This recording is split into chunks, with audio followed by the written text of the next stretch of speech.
Assalamualaikum warahmatullahi wabarakatuh.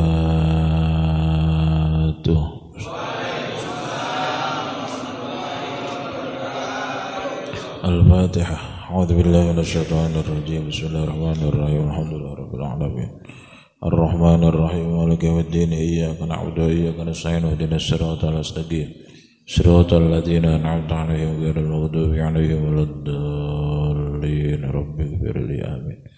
Bismillah walhamdulillah wa la ilaha illallah wallahu akbar wa la hawla wa la quwwata illa billahil aliyyil azim.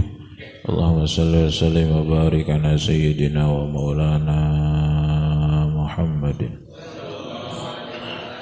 ala alihi wa ashabihi ajma'in. Semoga Allah Subhanahu wa taala yang maha dekat, yang maha menyaksikan, yang maha tahu, yang maha kasih sayang, yang maha pemurah, yang maha adil, yang selalu tahu lahir batin kita, menghargai setiap ikhtiar kita, kesabaran kita, dan ketawakalan kita selalu dibimbing oleh Allah Subhanahu wa taala. Mohon doanya, istri saya lagi di ICU, lagi dipasang ventilator untuk intubasi, sudah kritis dari beberapa hari. Mudah-mudahan Allah sehatkan walafiat, juga Allah kasih yang terbaik dunia akhirat, juga untuk keluarga kita, sahabat kita yang sedang diuji dengan sakit semuanya. Lahumul Fatihah. A'udzu billahi minasyaitonir rajim. Bismillahirrahmanirrahim. Alhamdulillahirabbil alamin arrahmanir rahim maliki yaumiddin. Iyyaka na'budu wa iyyaka nasta'in ihdinas siratal mustaqim siratal ladzina an'amta 'alaihim ghairil maghdubi 'alaihim waladdallin. Rabbighfirli. Amin. Satu sisi kita diperintah untuk ikhtiar dalam hal apapun, tetapi jangan menuhankan ikhtiar. Seolah makin gigih ikhtiar, makin semangat ikhtiar, harus sesuai dengan kegigihan hasilnya. Silahkan ikhtiar, silahkan gigih, semuanya perintah Allah. Ikhtiar berobat perintah Allah, nyareat ikhtiar. Gigihnya juga ikhtiar perintah Allah, hasilnya terserah Allah Subhanahu wa taala. Dan kita wajib berbaik sangka, apapun yang terjadi itu terbaik dari Allah. Enggak boleh kecewa, enggak boleh gelisah, enggak boleh ngeresuloh. Sebab kalau seperti itu sama dengan buruk sangka. Buruk sangka kepada Allah yang menciptakan takdir. Sedangkan janji Allah, ana inda dzanni 'abdi bi, aku sesuai dengan prasangka hambaku padaku. Sepahit apapun itu pasti terbaik dari Allah buat siapapun. Ingat, setiap kepahitan sekecil apapun penggerus dosa. Dan ingat, idza ahabballahu 'abdah ibtalah. Ketika Allah mencintai hambanya, maka banyak dicoba. Berarti ketika banyak cobaan itu sedang banyak dicintai Allah. Asalkan sabar, minimal sabar. Kesal manusiawi jangan lama-lama, kembali ke Allah. Jengkel normal, jangan lama-lama, istighfarin lagi. Sumpah itu tanda kita kurang ridho terhadap takdir. Faman radiya falahur ridho. Ingat janji Allah, sering kita kaji. Siapa yang ridho dengan takdir Allah sepahit apapun, maka Allah ridho kepada dia. Ridho, ya Allah, tubuh ini milikmu, nyawa ini milikmu, harta ini juga milikmu. Diambil lagi oleh engkau lewat jalan dan cara apapun, terserah engkau. Ridho. Nah, ketika ridho, Allah lapangkan hati. Allah ridho, tanda Allah ridho tuh hati dibikin lapang oleh Allah. Jangan sampai harta hilang, fisik sakit, hati ikut sakit. Lebih bahaya hati sakit dibanding fisik sakit. Banyak orang yang fisiknya sehat, hatinya berpenyakit luar biasa. Tapi jarang orang yang fisiknya sakit-sakitan, hatinya sehat luar biasa. Ini hanya dimiliki oleh para pecinta Allah. Para pecinta dunia nggak bisa. Dia lebih sibuk mikirin dosanya, lebih sibuk mikirin bagaimana nanti saya pulang menghadap Allah, husnul apa su'ul khatimah, dibanding mikirin makhluk. Mungkin ada orang banyak benci ke dia nggak punya waktu untuk benci ke makhluk. Mungkin ada orang yang dendam ke dia nggak punya waktu untuk dendam. Dia sibuk dengan bahagia hidup bersama Allah yang menciptakan takdir yang sementara ini. Nggak boleh kita hidup yang sebentar ini dipakai untuk stres. Nggak boleh. Kata Syekh Ibnu Taimiyah, orang yang akan dibahagiakan di akhirat, orang yang akan dibahagiakan di akhirat, di dunia dibikin bahagia aja. Tidak ada waktu buat stres, benci, dendam, nggak ada. Jadi wa inna ilaihi rajiun itu diterapkan konsisten lahir batin. Oh iya, semua kembali ke Allah. Semua kembali ke Allah. Kalau hanya di mulut doang ngucap ini, bukan tembus dari hati, ini enggak ngepek kepada ketenangan.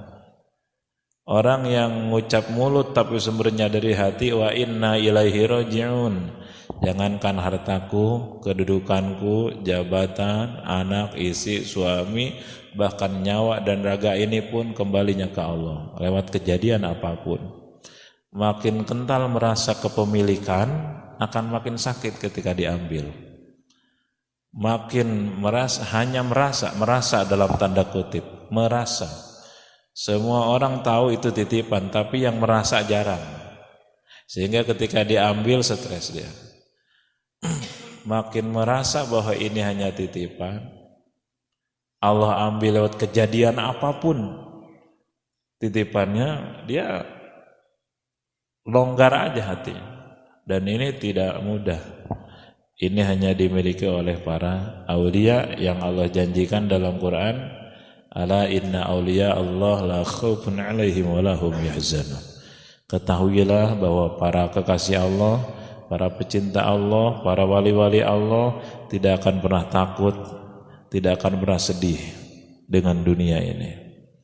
Mudah-mudahan kita dibimbing Allah setiap saat untuk masuk ke makom itu, ke kelas itu. Amin ya rabbal alamin. Istri juga sudah ditangani beberapa dokter internis, dokter kebidanan, dokter kandungan, dokter spesialis yang lainnya. Itu bagian dari kegigihan ikhtiar. Kita tinggal pasrah total kepada Allah Subhanahu wa taala dan doa. Alhamdulillah di beberapa pesantren dan para ulama, alumni pesantren-pesantren saya di Jawa Timur semua sudah mendoakan dengan ikhlas, semoga diijabah oleh Allah. Hadirin sekalian, kita teruskan kajian keesaan zat Allah ya, untuk menghangatkan ingatan kembali bahwa untuk mengenal Allah, tafakkaru fi khalqillah wa la tatafakkaru fi dzatillah. Tidak semudah mengenal makhluk. Kalau kita mengenal sesama, bisa ketemuan, bisa teleponan, bisa pakai media dan lain sebagainya. Tetapi mengenal Allah tidak semudah itu. Mengenal Allah butuh ilmu yang optimal, ilmu tauhid namanya. Tafakkaru fi khalqillah wa la tatafakkaru bi dzatillah. Pikirkanlah makhluk-makhluk Allah, jangan kau pikirin tentang zat Allah. Sebab kalau kita mikirin Allah kayak gimana, nanti jatuhnya ke jurang kemusyrikan. Al-idrak isyrak, tarkul idrak idrakun. Kalau dia ngebayangin Allah, maka terjerumus kepada musyrik.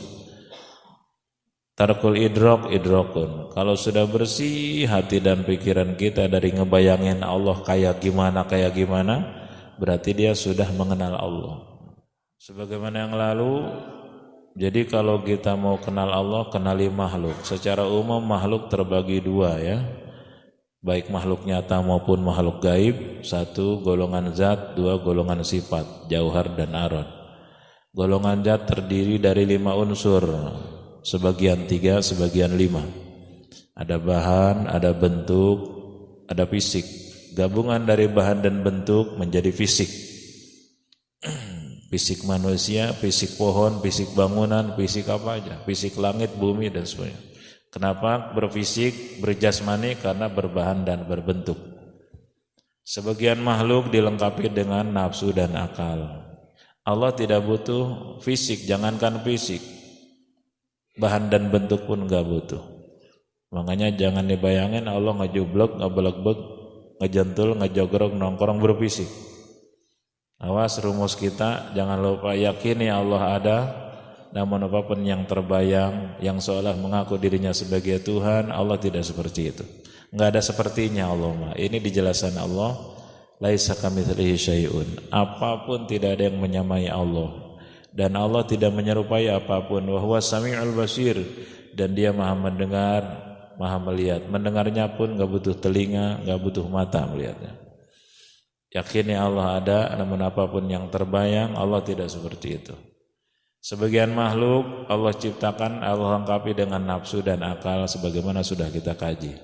Allah enggak butuh itu semuanya. Allah enggak butuh mikir untuk menciptakan apapun, meniadakan apapun. Allah enggak butuh nafsu, itu diciptakan hanya untuk makhluk. Bahkan Allah bikin malaikat enggak pakai nafsu. Jadi itu hanya untuk makhluk.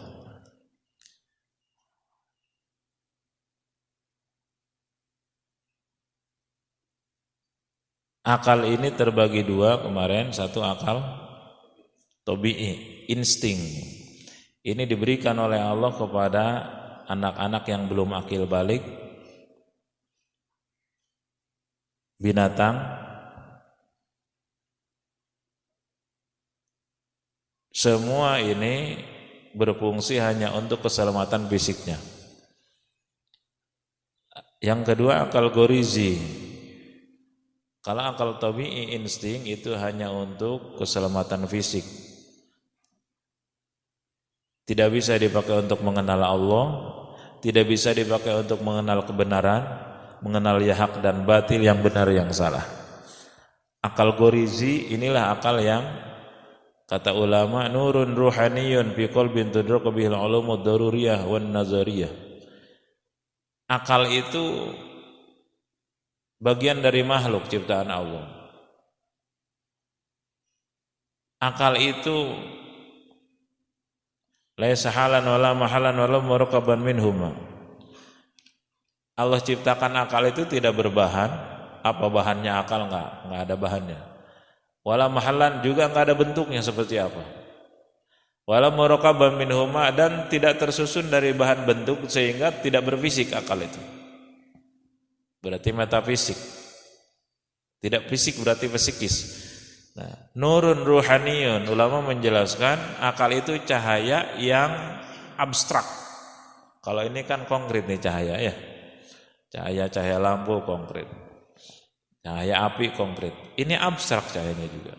Karena enggak berbahan, enggak berbentuk. Kalau ini bisa disebut berfisik, kelihatan. Bisa dijumpai oleh indera penglihatan nih cahaya. Kalau ini enggak bisa. Ruhaniyun nurun ruhaniyun, cahaya yang abstrak fi qalbin, yang Allah hujamkan di dalam hati. Tudraku bihil ulumud daruriyah wan nazariyah, yang dengan cahaya itu bisa menemukan berbagai disiplin ilmu dari yang termudah hingga yang tersulit. Itulah akal. Jadi Allah hujamkan di hati. Apa itu hati? Ulama mendefinisikan hati itu jismun lahmiyun, jauhariyun sanubariyus syakli mawdu'un baina 'azamiz zuhri wal jambain, mu'allaqun bil 'uruqil 'alawiyah agdaladuhu li fawqa wa adzaquhu li asfala. Hati itu ada konkret, ada abstrak ya. Makanya penyakit hati juga ada penyakit yang konkret, ada yang abstrak ya. Kalau penyakit hati yang konkret, yang fisik apa contohnya? Penyakit hati yang konkret, yang fisik apa? Hiper, apa lagi? Hepatitis A, B dan seterusnya. Kalau liver ya, liver itu kalau zaman dulu sakit kuning katanya. Nah, itu penyakit hati fisik. Kalau penyakit hati psikis apa? Wah banyak, takabur, hasud ya, sombong, dengki, ria, benci, dendam, wah itu penyakit. Kalau penyakit hati fisik mati sembuh. Iya, hepatitis, liver sembuh. Tapi kalau penyakit hati yang psikis itu menghalangi orang masuk surga. Sampai mati, sampai menghadap Allah ke bawah. Persidangannya berat orang yang mati bawa penyakit hati. Dan semua penyakit hati sumbernya hubbud dunia, cinta dunia. Cinta harta, cinta kedudukan, cinta penghargaan, cinta penghormatan. Ini penyakit hati yang berefek kepada ria, sombong, dengki, dendam, benci sama Allah. Itu sumbernya cinta dunia. Hubbud dunia ra'su kulli khati'ah. Cinta dunia sumber petaka.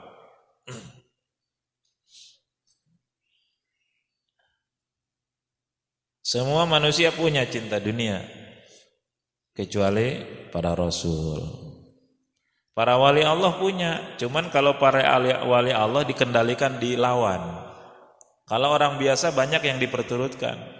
Cirinya apa? Makin cinta dunia, makin pusing hidup. Makin stres. Makin gelisah banyak. Walaupun punya segala-galanya. Orang yang makin tidak cinta dunia, makin minim kadar cinta dunianya, itu makin tenang hidupnya, apapun yang terjadi.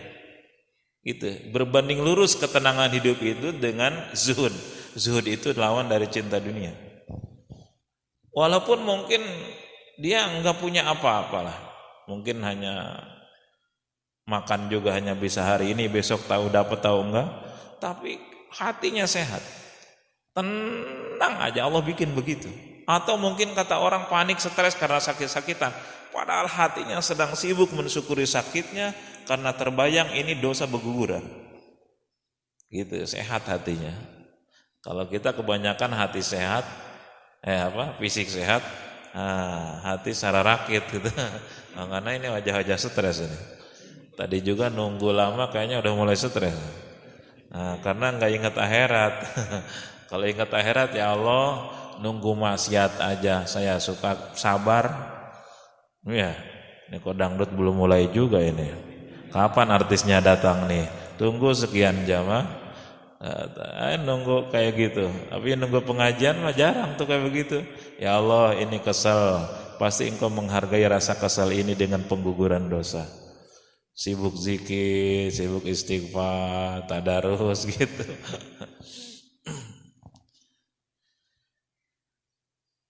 Nah, hati itu ada fisik. Fisik itu hati berupa apa? Jismun lahmiyun, sebuah benda yang berupa daging. Kita sering ngelihat hati kambing kemarin ya, sapi waktu korban, hati ayam, jeroan. Nah, sama mirip dengan manusia seperti itu hatinya, bentuknya. Jismun lahmiyun, fisik yang berupa daging. Jauhariyun berupa materi, benda. Sama, jauhar, bahan. Ada bahan, ada bentuk. Sehingga berfisik. Sonubarius syakli yang bentuknya seperti daun sanubari. Kalau pengen tahu daun sanubari daun apa coba? Sehingga suka disebut dari lubuk sanubariku sayang. Ini pengalaman semua kayak. Bentuknya seperti daun sonubari. Sonubari kalau bahasa Arab. Kalau bahasa kita sanubari. Daun apa? Daun talas, daun apa lagi? Yang kakek nenek kita suka jadi obat gigi. Atau orang yang pakai itu enggak pernah sakit gigi. Daun sirih. Daun sirih, lipstik asli itu. Enggak akan pernah orang yang rutin cek Sunda menyepah. Nyepah apa bahasa Jawanya? Minang ya. Pakai pinang, biji pinang, minang. Itu mati itu bakteri-bakterinya.